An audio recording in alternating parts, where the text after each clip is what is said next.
नमस्कार मु देवेंद्र घोष।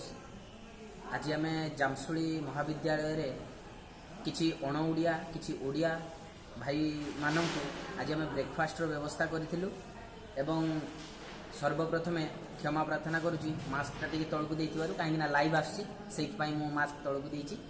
तो प्रथमे कहवाक चाहूँगी जे किछि भाई भौणी मैंने किछि कहती जे देला बेले कहीं फोटो वीडियो उत्तोलन करुच यही भाव किछि मंतव्य देइथांती।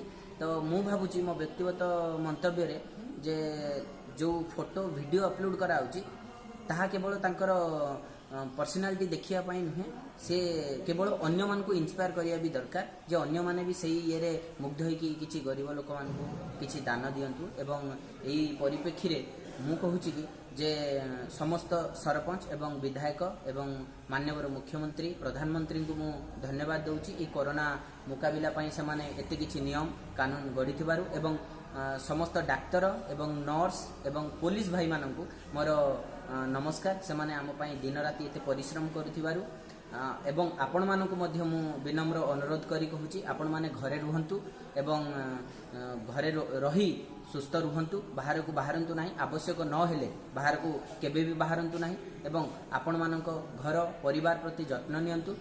नमस्कार, धन्यवाद। जय ओडिशा।